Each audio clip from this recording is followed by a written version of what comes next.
Šodien nāk prātā tādas domas par attiecībām tieši. Man liekas, ka tas ir tik ļoti negodīgi otram uzkrāmēt savus emocionālos trūkumus. Uzkrāmēt otram partnerim to, ko neizdarīja tavu vecāku, ko neiedeva tavu vecāku tev bērnībā. Un tu meklē ātri attiecības un krāmē tikai virsū tam otram cilvēkam, otram partnerim, dod man vajag, es nejūtos labi, nejūtos droši, tu mani pa maz mīli, paskaties, tu taču mani nemīli. Un sākās kaut kāda tāda histēriska spēle. Šis cilvēks dara, ko darīdams, nekad nekas nav labi, tas otrs partners tavs vienkārši dzīvo savu dzīvi, dara, kā viņš uzskata par labāku, bet tev nekad nav gana. Tev nekad nav gana. Viņš varētu tev vienkārši nonest zvaigznes no debesīm, un tev viņas pa maz spīdēs. Viņas nespīdēs tā, kā citiem tur spīd. Tu gribi tieši tā, kā citiem spīd. Tu pasties, kā viņš viņu mīl, es arī gribu, lai tu pret mani tā izturies. Un es domāju, tik daudz cilvēku, tas otrs cilvēks tik ļoti daudz cieši tajās attiecībās. Tās ir mokas, īstas mokas. Es pati atceros sevi savās pirmajās attiecībās. Es nepārtraukti savam partnerim prasīju visu, lai viņš man dod.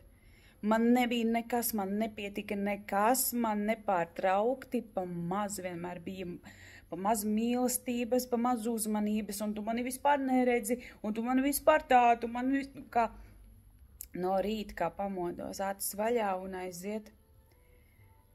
Tās ir ļoti liels moks tam otram cilvēkam.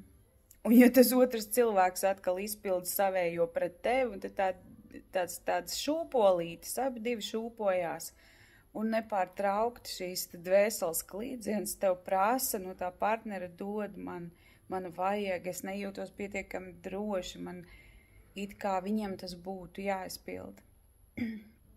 Tā ir drausmīga atbildība.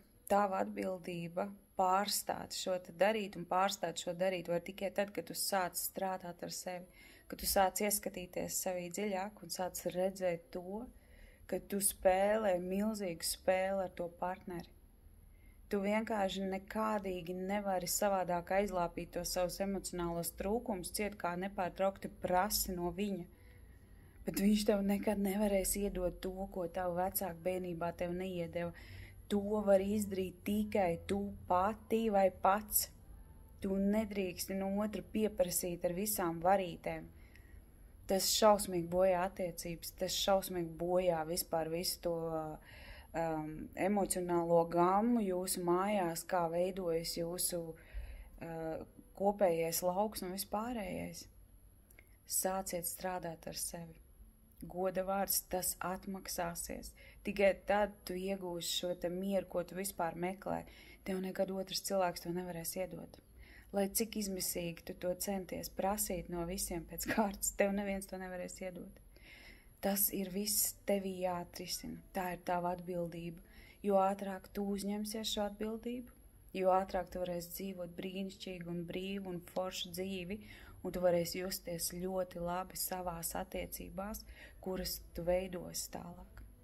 Vai arī tās pašas, ja? Nepārtraukti uzlabot, jo tu varēsi to izdarīt, pateicoties tam, kā tu sāc justies. Tu pārstāsi vienkārši brēkt un pieprasīt no tā otra, lai viņš vienkārši izšķīst tavā priekšā. Tāpēc, ka tu pati vai pats varēsi iedot sev visu šīs emocijas, kas tev ir vajadzīgas.